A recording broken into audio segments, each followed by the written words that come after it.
Hi, everybody, and welcome to the Wicked Bee of the West YouTube channel. My name is Dr. Stephanie Diana Eubank. I teach business administration over at Stan State, and I am the sole proprietor of Wicked Bee of the West Business Consulting. And I want to talk about an interesting concept that I've seen both in practical and in my research. Have you ever noticed how the best performers in an organization are often the first to be promoted into leadership? It seems logical, reward high performers, elevate them, and expect them to lead others to similar success, right? But here's the problem. What makes some people great at doing their work is not what makes them good at leading people. Yet many organizations still expect leaders to do both. This player coach model may look efficient, but it creates a serious leadership gap, especially as we're seeing in remote and hybrid business modalities that call for more Y theory leadership instead of X theory leadership. And again, because leadership isn't about output, it's about people. Research shows that managers spend nearly half their time doing individual contributor work instead of leading. That's time not spent coaching, aligning teams, or thinking strategically. And the consequences are real, especially operationally.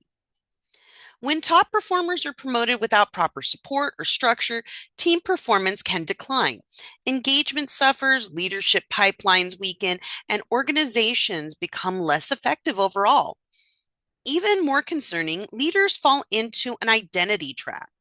They define their value by their productivity instead of their team's success.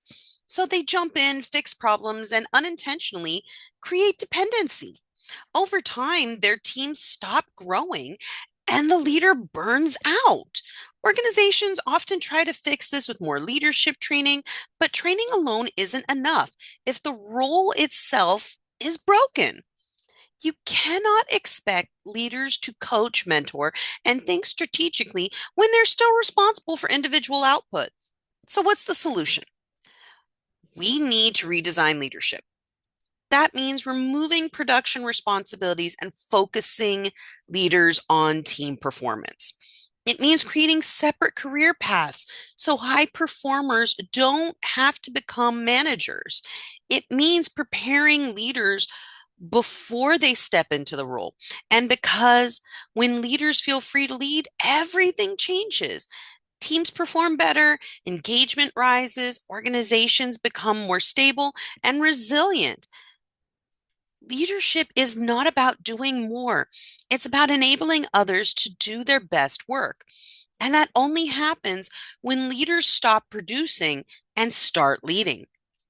That's all I have for you today. Remember, if you like this content, please like and subscribe. And remember, as always, remote work, it's here to stay.